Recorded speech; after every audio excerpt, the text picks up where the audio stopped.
May I? Understanding formal and informal permission in English. Hello, learners. Today, we are going to dive into the world of modal verbs with a focus on permission. And not just any permission, but distinguishing between formal and informal permission. This is a fascinating area of the English language, and getting it right can be incredibly useful in your day-to-day communications. Let's get started. Formal permission refers to a way of asking or giving permission that is generally used in more serious, respectful, or professional contexts. It's polite and somewhat indirect. Informal permission, on the other hand, is less formal and more direct, commonly used among friends, family, or people of the same age. It's perfect for casual, everyday situations.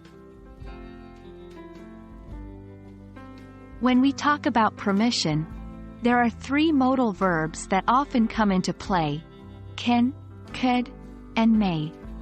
While all three can be used to ask for permission, there are differences in their degree of formality and politeness. Can is the most informal and is often used among friends or in less formal situations. For example, "Can I use your phone?" Could is a little more polite and can be used in both formal and informal situations. For example, "Could I possibly borrow your pen?"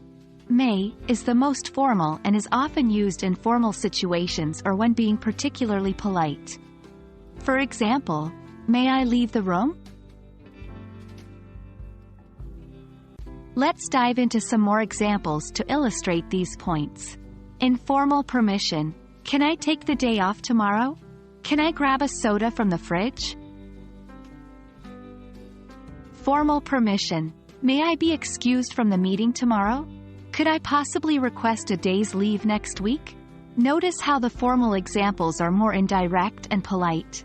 That's the key difference. Now that we've gone through the theory, let's put it into practice. Try to think of your own examples of asking for permission, both formally and informally. Consider the context and the person you're asking, and choose your modal verb accordingly. And that wraps up our discussion on formal and informal permission in English. I hope this has helped clarify how to use modal verbs like can, could, and may to ask for permission in different contexts. As always, keep practicing and you'll see improvement in no time. Until next time, happy learning!